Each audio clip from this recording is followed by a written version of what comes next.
Great. So fantastic to have you all here. As I said, we've got about an hour of our time together to talk about risk and resilience. We're going to do a deep dive into a resilience model that's been created over the last few months, understand some of the key elements of what the risk journey, and then also talk about our own personal experience as well. I'm lucky enough to be joined this afternoon by Elvire, by Travis, and by Ilya, who'll talk a little bit about their background in a couple of minutes. And we're going to say about 45 minutes of content and discussion, and then save time at the end for a bit of Q&A. If you've got any questions as we go through the session, please feel free to drop them in the chat. We'll address them as we keep on going through. And then finally, basically, as all of this will be recorded, and we'll additionally to that be sharing the white paper that's been created to support this session as well. With that, I'd like to hand over to Elvire, maybe to do a quick introduction, and then Travis and Ilya as well. Thank you, Lance. So I'm Elvire Regnier. I have 30 years of experience in procurement, working in major corporations like Colgate or Unilever in headquarters. At Unilever, I used to lead for the company the Partner to Win program, which is a program aiming to build partnership with suppliers to create value. And I've been recently the CPO of L'Occitane, currently having my own boutique, regenerative advisory, and happy board advisor of Craft. Thanks. Travis Johnson, about 28 years experience within supply chain operations. Procurement is included in that.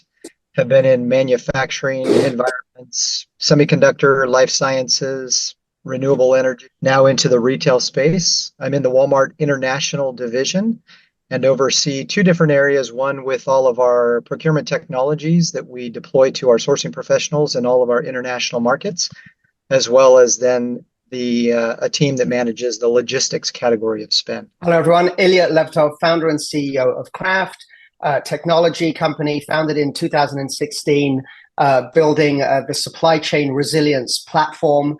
I have about approximately 20-year career in innovative technology companies. And Craft takes a three-layer approach to the problem of supply chain resilience, a data layer, an analytics layer, and a workflow layer.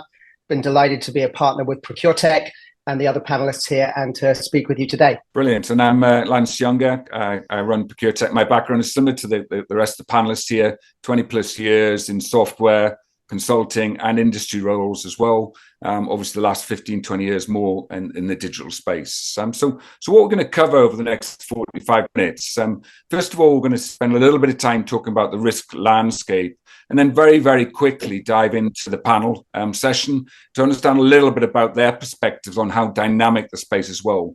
We'll then talk about the risk and resilience model that's been created, the key components and stages that you go through within that model, before flipping it back to the panel to a bit more discussion.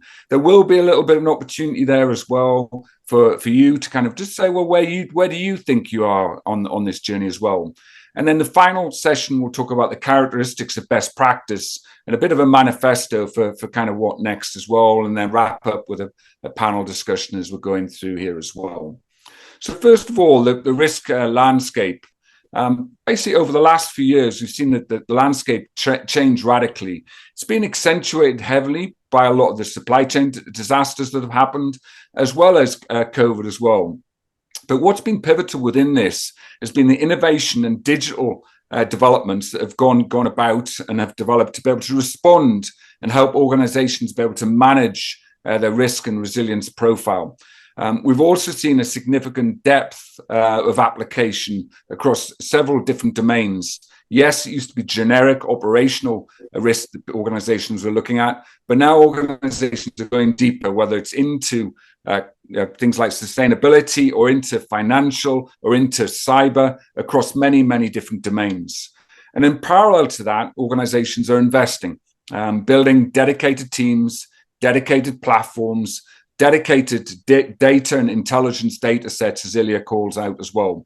And all of that's coming together to kind of create a great platform for organizations to move forward. The one thing that's clear, though, is that as organizations developing, they're seeking to actually go further. And we work with a lot of organizations, both corporates and digital software businesses, that are looking to actually take technology further and take their approaches to basically resiliency further as well. And that's a big reason why we got this group together today. So with that, I'll move on and we'll bounce right into our first panel session here to talk about risk and resilience and how the team here think it's going to evolve over a period of time. So maybe firstly over to you, Travis, to say, well, how do you see the risk and resilience landscape evolving over the next couple of years? Personally, I think it's going to be more purposeful and regular versus reactionary. Let me explain a little bit more on that, though. I think as a foundation, though, if I think about how would we define resilience? You can look it up in the dictionary, but it would say the capacity to withstand or to recover quickly from difficulties, this toughness. I love one of the Walmart values that we have actually talks about associates being gritty, and which would be courageous and resolved. So if I put that into how will risk resilience start to evolve, individuals become more gritty and purposeful in what they're actually looking at. We tend to react to issues that occur, and our inability to respond and recover quickly may not be as good as it should. So there's some technology aspects to it. There's definitely a human element, skill set, and a competency. I think we're going to start to see that risk resilience becomes a part of our DNA, where technology and humanity come together to support that resilience. Yeah, well, that's great. And then, Elvire, how would you build on that? I mean, you've had a very... I'm going just to share something I read recently. It's about CEOs. It seems based on the study that has been completed by one of the top consulting firm, is that resilience is now on top of the CEO's agendas. Before it was growth, and now it's resilience.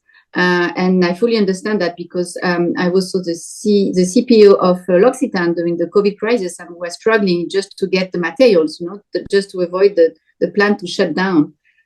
So definitely the point was not to try to develop the sales, but just to get material to be able to continue to produce and to ship products to the shops. So resilience is to me is big, and this is something I can observe is really becoming the top priority of senior management. And Ilya, from your perspective, you're right in it. How have you seen it evolve over the last years, and where do you see it going? Absolutely. Well, first, I absolutely echo the comments there from Travis and Elvire. They fit with what we're seeing across many industries with large companies. I think in general, we are seeing risk resilience evolve something like a wave, a big wave, a strong wave, quite intense. And I think back to when it might have started with a bit of benefit of hindsight. I think in 2018 and 19, if I remember back, we were starting to get calls from large organizations, supply chain teams really interested in visibility. They'd understood that the first layer we had built delivered really strong, comprehensive data on companies and suppliers. And that was attractive because companies felt a little bit blind and not really aware of who is their supply chain, where are they? And some leading edge companies were saying, let me get better visibility. Well, and then we all know what happened in 2020. Suddenly, out of nowhere comes the pandemic that brought into stark relief why you would need that visibility and that data. Where are my suppliers? How many are cut off? Where can I quickly find replacement supply for things? The urgency of the problem really spiked, obviously, there in 2020. But the foundations were laid prior to that. And we've just seen that wave very much continue with a sense that no one wants to get caught out again. No one wants to take the lessons of the pandemic and not learn from them, essentially. Everybody wants to build real strong resilience that can withstand any kind of shocks going forward. And those are very exciting trends to see companies improving in that way. Yeah, absolutely. Absolutely. And Travis, maybe coming back to you with a second question and maybe with a bit of a a data intelligence digital lens. But, what do you see procurement's resilience priorities being in those areas? I'm going to substitute again that definition for risk resilience that I started with. It helps me then put it into an easier, digestible focus area. Mm-hmm. So if I think about what are the priorities for procurement to ensure that they have the ability to recover quickly from when risk has become a reality. So what would those priorities be? Well, I say the first is awareness. We can't plan for that which we aren't aware of. So the challenge and the opportunity is filtering out all the noise from that actionable intelligence that we really need as procurement professionals. And that's where companies like a Craft become very helpful, because there is a significant amount of noise. So that would be the first, is correct awareness. The second then I would say is helping our procurement teams to know how to act upon the right data. And I've been purposeful in saying act and the right data, because typically we'll react. So acting because we have the right level of data becomes a priority. And then the right data is important, because if any of the other procurement professionals are like our teams, we're plagued with too much to do. So if we have the right level of data, then we get the appropriate prescriptive actions that a sourcing professional can ensure that they take that awareness and they turn it into value by increasing their resilience on what they're actually going to go do. So those are the two priorities, I'd say: awareness, and then leveraging technology that allows us to act upon the right data. Olivia, how about you? What do you see the priorities are? Until recently, to me, procurement organization, and most of them are blind. We have tried, for decades to manage our supplier ecosystem with Excel, and that just doesn't work. So today, with artificial intelligence, the technology exists. I would use the image of, you're talking about noise, I'm using the image of glasses. The glasses exist, the technology exists now, and this is my observation, is that not all companies are looking to buy the glasses, because when you get the glasses, then you can see, right? And when you can see what's happening, or what's currently happening and what can come, you need to make some decisions, and sometimes quite tough decisions, like changing supplier, and with a risk on the supply chain, on the short-term risk, managing the long-term risk, but adding a short-term risk. So to me, the priority is really to go to the doctor to get a prescription for glasses. And then finally, Ilya, from you, what would you say is the biggest that's a great metaphor of the glasses, and building on what Elvire says, which also I would take a near-term and then a long-term perspective, and take a view that organizations want to take care of both. And perhaps some of the most urgent, pressing near-term issues are, as Travis indicated, awareness. Let's just get the visibility that we can. And an important component of that we see is the proactive alerting, getting alerts set up that are accurately telling you as an event may happen, ideally in advance of it happening anywhere around the world. That's an aspect that we're seeing as a real priority in the near term. On the other hand, the longer term is really creating a system, again, going to Travis's excellent definitions, that can really withstand anything, and I would even add, perhaps prevent it from being an impact to begin with, right? And we look at that as a long-term undertaking that requires getting data on any and every aspect of the supply chain. But then, exactly as Travis says, that will be a ton of noise. Perhaps 90 or 95% of that data is ultimately not useful, but we don't know which 95% it is. So our approach is, you've got to build that comprehensive data set, laborious a task as that is, at least to have it available. And then it's the analytics layer on top of that filters it down and says, aha, here is the risk, here is the supplier to be concerned about, here is the supply route that we need to focus on, and then narrow down and get the signal out of that amount of data. Okay, so we've got some clear priorities there around awareness, data, basically getting the right glasses or the right tools around us as well. Now, what we've been doing over the last couple of months, working with the craft team and Travis and Elvire and a number of other experts, is basically looking to pull together an overall resilience model, a framework which organizations can use to help them on this journey. The model is made up of a number of different components and stages. So from a component perspective, you need to have all four of these elements in place to be able to transition through different levels of maturity as well. At the base level, effectively, you've got your architecture. So you have internal, external data, analytics, your technology, your workflows, your frameworks and policies, and they all need to be in place to enable you then to basically do some form of assessment, whether it's identification, sensing, systemic classification, ultimately leading to intelligence and foresight as well. The next component is that of assurance. So this is going from periodic and ad hoc and reactive assurance into something that's more continuous, ongoing. It becomes part of your DNA, as Travis called out as well. And then finally moving into being adaptable, from being reactive and to proactive to being part of an adaptive organization that basically it becomes part of what you do in a day-to-day life as well. So for these four different components, we've developed four different sort of stages as well.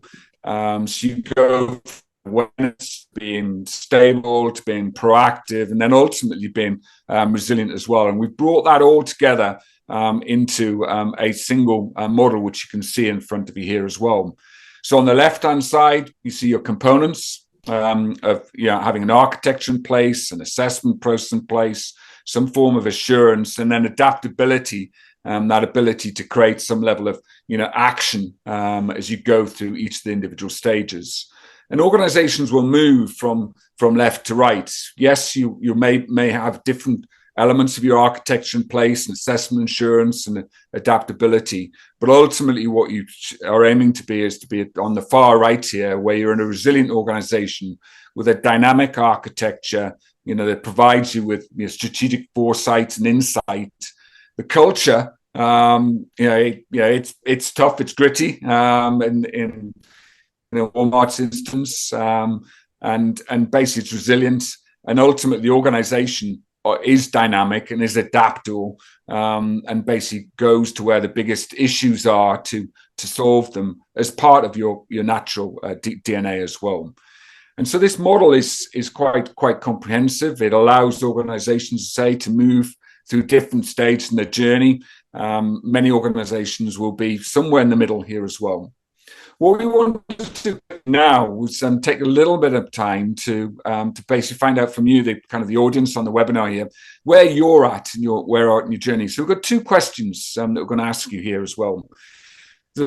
So first of all, is basically if you can either get your mobile phone and or type in against this URL here, and basically hold the mobile phone against the QR code, it'll take you through to the poll. And we've got two questions we're going to ask you here. The first one is, at what stage are you at on the resilience model? So going from awareness to stability to being proactive to being resilient, are you at the awareness stage, the stability stage, or at the proactive stage? Or have you hit resilience as well? Now, you may have to take a bit of an average across the board, acknowledging the fact that you may just have a defined framework in place. You may have some initial identification going on, continuous monitoring, but basically you should be able to track yourself approximately where you're at across those four different areas. Okay, great. So second question that we've got for you is, within the resilience model, what's your strongest component? So do you have a strong architecture in place? So you've got you've got the policies, the framework, the systems, the tools. They're all integrated, they're dynamic, they work together in an ecosystem. Or have you got your assessments in place, identification all the way through to advanced management and foresight? Or is there assurance model in place? or finally, are you very adaptable? Is it part of your DNA that you're very, very agile as well? So what is your strongest component at the minute as you look across these different areas? Great. So so back to the panel and a couple of questions here. The first one is, what are the key elements of a resilient supply chain? So what were the what would you put in place to have a resilient supply chain? So, Elvire, I'll come to you first on this question. You've had experience, basically as being a CPO, you mentioned, also, consulting and a few other roles as well. But what typically is the key elements of a resilient supply chain? What I have observed is that in most companies, people are working in silos. And which is fine when everything goes well, why not? But when there is a crisis, it's always better to connect and align, and all together we are smarter than each of us in our corner. So when we started to have the first consequences of the COVID, that was in May 2020. When the business started to reopen, and we started to get some problems to get material from suppliers, and some price increases. I get pushback from my management saying we cannot accept these price increases. Okay, but to me that was obvious that there was no other option than to accept the price increases. The point was to get materials again, and having this responsibility on my shoulders, on the shoulder of my team, to be in charge of managing, price increases plus shortages was really hard. So I set up a war room. So every Monday at 2 p.m. we had our session, a war room with finance, supply chain, procurement, and we were all together making decisions. Are we going to accept this price increase? If not, what's the backup plan? And if we do accept the price increase, let's make sure we get the material on time. And so that was a great experience in terms of collaboration and facing together these issues. And I got a lot of positive comments from my team saying thank you so much, because we were not sleeping good anymore. We were so nervous, and sharing the pain internally was a good thing, and also having one voice when talking to the suppliers. So my key element is really about a collaboration. Great. Okay, and I get it completely. That the integration of both, teams, both supply side and basically within your company as well as I guess the information flows that sit within that as well. So Travis, from your perspective, what would you say the key elements of a resilient supply chain? Thank you. Yeah, I loved Elvire, your comments. For sure, there's those silos have to be broken down. I have 3 elements I'll call out. Before doing that, I do want to acknowledge, though, that we're on a journey as well, and we're the beginning of that journey within Walmart. I would hope that people that may have responded in the poll, that they're at that first stage of the journey. 1, you're not alone. And 2, the fact that you're here and you're learning and trying to make something happen is, we need to celebrate those wins, because that's the first way to start breaking down those barriers. So the first element that I would highlight would be having that executive sponsorship, which I think goes nicely with what was already said. Having a champion that is going to allow risk resilience to be able to span across so many different types of products and services. It's got to be on everybody's mind. Procurement, CFOs, stakeholders, the business stakeholders, and our suppliers.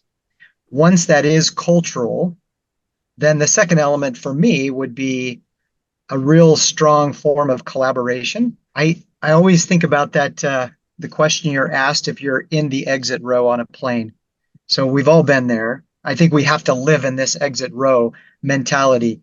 We must be willing and able to help and assist in the event of an emergency.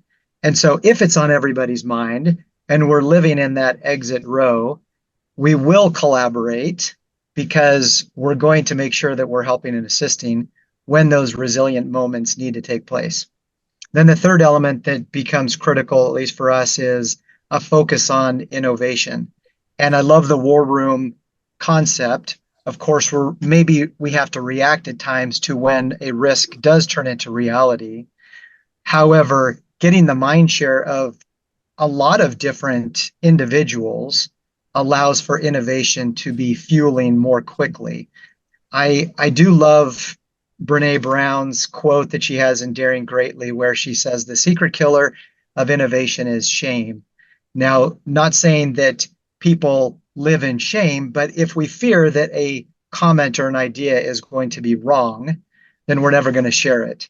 And if we don't share it, we're never going to get those golden nuggets of innovation opportunities, which may help put in resilient actions to address risk or to prevent risk from ever taking place. So executive sponsorship, collaboration, and innovation. Just before you respond as well, just to give a quick feedback on some of the responses we had from the sort of the webinar attendees here as well. What we've seen is basically, and it's kind of no surprise, is that from an architecture, assurance, and assessment, they're about the same in terms of level of development. Slightly more in terms of architecture, so people have got the foundations in place as well, but adaptability is slightly lower than you'd expect. With sort of 19% of people saying, they're not as mature across those different areas, and then equally so, most people are sitting sort of in the in the kind of the middle ground. They're stable. There is 10% of people think they're proactive, but 0% of the audience actually believe they're in resilience mode, which I think is a fair reflection of what we see when we're working with organizations. They're on the journey, and basically a lot of people are in this stable zone as opposed to moving forward as well. So with that in mind, what would you think it'd be that most organizations are in this middle ground? What would you say is the key element for people to kind of focus on to move them forward into being more proactive and maybe resilient? Yeah, I love all the comments so far, especially Travis, that spirit of leadership that you take from Walmart, and acknowledging, look, you're early in the journey, and everybody is on that journey, and we can move forward with it together as an industry. We find that so exciting and inspiring. I must admit, the first point I was going to make was also about collaboration. So I'm just going to give a +1 on that. We think that is absolutely critical, but it's been so well covered by obvious comments and Travis's. I think I'll take the technology-driven perspective and talk about structuring information. When I think back over the 20 years in and around Silicon Valley, I think you can think of so many technologies essentially as just boiling down, taking what was unstructured or semi-structured information out there in the ether, whether it's in someone's brain or in a conversation, had in a corridor in the company, and putting that in a place where it can be identified and then later searched and found and leveraged. So we see a lot of what we're doing as structuring information that has previously been unstructured, and putting it in a place there where you can start to build resilience out of it, especially because resilience ultimately has got something to do with prediction, right? Predicting what might happen, what will happen, so I can get ahead of it. And we find that taking a lot of data from the past and structuring it is a really key element ultimately of building trend lines and being able to spot something coming your way that you wouldn't otherwise have seen. So to the extent enterprises can use technology to make sure that what was written down on a piece of paper or just said in a phone call can be put into the digital format, it's going to be useful once we then start searching on it, applying artificial intelligence on it to extract the prediction and the predictive value from it. Fantastic. And you've kind of started to answer the second question here as well, which is great in terms of that role of technology and data and helping us create the resilient supply chains as well. And Travis, bouncing to you, how are you seeing that evolve within Walmart? You said you're at that early stage in the journey. It sounds like you've got a lot of the great sort of people aspects covered. But how are you approaching technology and data? Yeah, it's a great one. So first on the technology, it has to become an extension of our teams, and it really is imperative for two reasons. One, there's no way for us humanly to be able to acquire all of the data that comes in.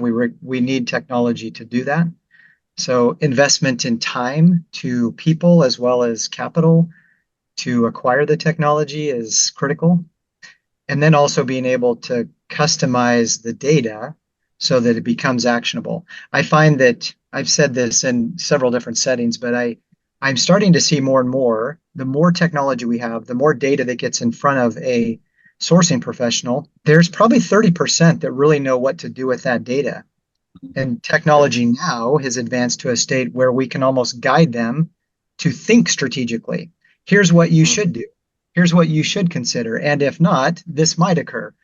So to direct the right level of noise, that's critical. On the data piece, extremely important, but I do think we've got to invest more time and training to help our teams mature with data literacy. Gone are the days that we're really going to do an RFP or an auction or just a scorecard. There's more that we've got to do, and data becomes the foundational part of that. So literacy as a competency to data is also critical. Yeah, and I'd echo completely your point of view there. I think 10, 15 years ago, it used to be 5 to 10% of people that would take advantage of great templates, great best practices, great data. Now it's edging up to 30, 40%. I think you're probably about right there, but really we wanted to go further as well. Olivia, if I'm new, you've been living it as well in terms of this whole change management journey, and how we take technology and data. What are your perspectives on how the change management journey and how we make it happen within organizations and within people? Yeah, that's a good question. And I'm teaching procurement in some business schools, and this is what I'm sharing with my younger students. They are 24, 25, and they all want to become CPOs, by the way. When you ask them what is their view for their career, they all want to become CPO. I said that's fine. The point is that procurement is a job that requires a lot of resources, because it's time consuming to prepare tenders, to analyze tenders, and with the technology, the good thing is that the technology is going to help us managing these recurring activities. For instance, I heard that at Procter, 80% of the tenders are managed by robots today, and it's some of my students are scared, and they say, why should then we study to become procurement managers, buyers? I said, because the machine is going to help us, the artificial intelligence, the technology, to help us free up time to focus on what the machine cannot do, and to focus on things we don't have time to do, which is building collaboration, building innovation, just to build on what Travis just said before. Today, being very honest, developing innovation is really a Friday afternoon activity in most of the procurement organization, when it should be the full week activity, because we always have a tender to launch, some prices to analyze, and these kind of things. So getting rid of all these activities that can be managed by technology can really help us focusing on bringing value. It's like doctors today with the technology, they will get some support from the machine to analyze scans and images, so they can really focus on building the relationship with the patient and building some solutions. And it's the same for us in procurement. We will get support from the technology, and I think the future is bright for procurement. This is what I'm sharing with my students. Yeah, I'd second that. It's definitely, and it's getting brighter as well, which is a great thing, and at speed as well. So people are scared. Huh? People are scared as always when there is a shift. But yeah.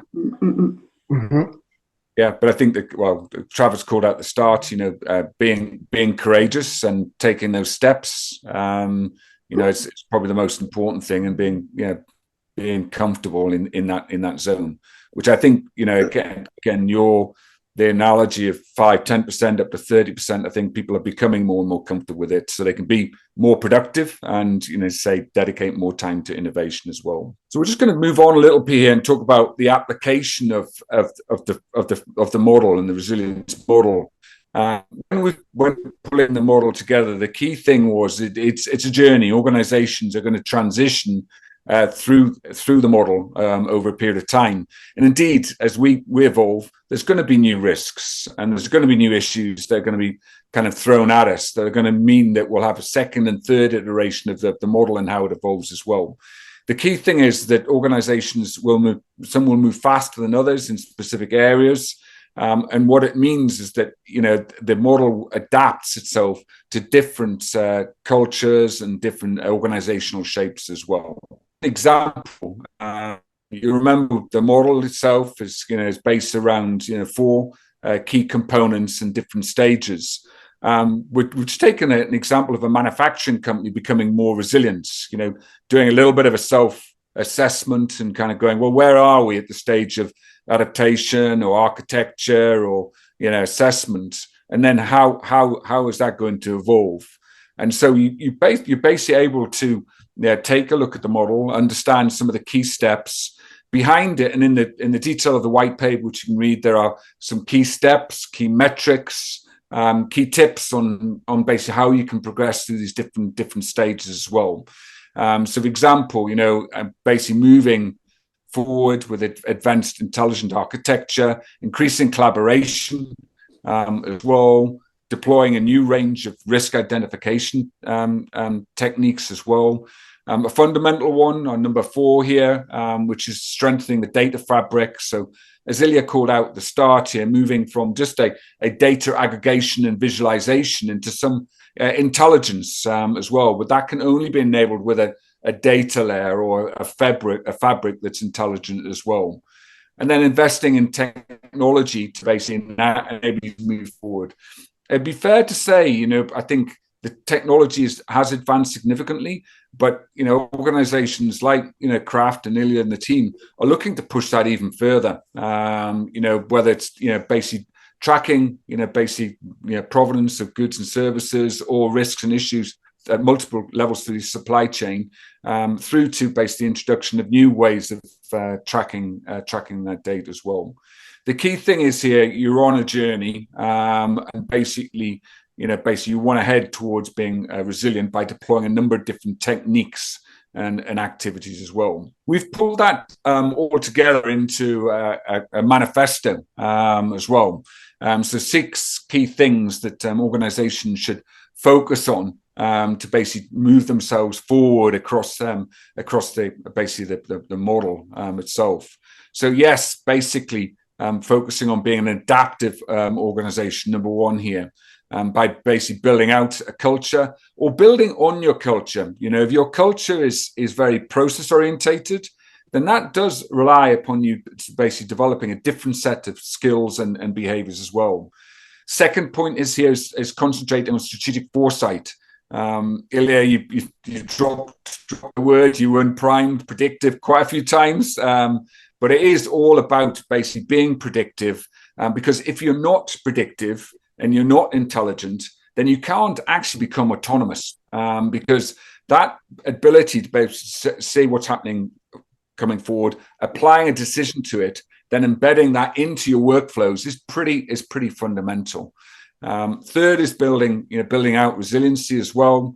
Fourth is a dynamic architecture. So we talked about that architecture of policies, of systems, of processes, but it needs to be dynamic. It needs to be ready for the next COVID, the next pandemic, the next supply chain disaster that enables us to be able to flex and react and be able to change at speed as well. Leadership is critical as well, not only championing and acting, but also leaders empowering an organization as well. And the final and probably biggest step that we see is embracing that with your suppliers and through the supply chain. And often when we're working with organizations, we say it's about turning it on its head and kind of working with your suppliers almost first, because that's where most of your risks and issues sit. Equally so, as we've talked about today, that's where a lot of your innovation will sit as well. And if you don't have the suppliers embodied or basically working with you, then you'll not achieve the skill and at the scale at the speed you want to as well. So a manifesto across 6 different areas that we believe is important for organizations to basically use to be able to champion resilience as well. Coming back to the panel, so basically I'll start maybe Travis with you here. So, how do you think that procurement supply chain organizations evolve to stay ahead of risk? How do you kind of stay ahead? First, I'd say we have to be pragmatic. I don't know if we're really going to get ahead of risk, but it's going to always raise its head, risk will, in a way that we may not have planned for. But we should focus on the resilience piece so that we know how and when to respond when it does occur. Yeah. The second thing I'd say is be prepared. I think we need to formalize it as a program, as a policy, as a tech stack, and then we can start to focus on potential risks with our suppliers and with our employees, where there may be areas we need to improve on with our employees. It may sound too simple, but we can't really evolve until we start. So get started. Where would you get started? Yeah, to me, it's I would change the governance. Maybe it's not the easiest thing to do, but today, procurement and supply chain, they either report to operations or to finance. We don't have a seat. We don't have a seat at the ExComs, and this is a problem to me, because we in procurement we know what's going on, and supply chain we know what's going on, because and we will be even more able to anticipate with this technology we just mentioned before. The point is to get the ability to convince the organization that they need to anticipate that. And maybe this is the problems we are facing. We in procurement are very much on a reactive mode. It's not because of us. I think it's because of the governance. So in terms of finance, we can see how much effort and resources are dedicated, to anticipate the financial results, to communicate, and so on, from the inside to the outside of the company. I'm talking now about the fact that what's happening outside of the company, that procurement is in charge, meaning suppliers risk, climate disasters, some NGOs, making a lot of noise about some, social issues. Yeah, we are aware of that, and with the technology, we will be even better at that. But are we heard? And so to be heard, we should have a seat. We should report to the CEOs, just like finance, just like. And it's not a question to be arrogant or whatever. It's just to be heard, because to me the risk is becoming bigger and bigger. And this technology we are mentioning before, not only companies are going to use it to identify risks, but NGOs are going to use it. Journalists are going to use it. They still use it, and they will know sometimes even before companies what's going on.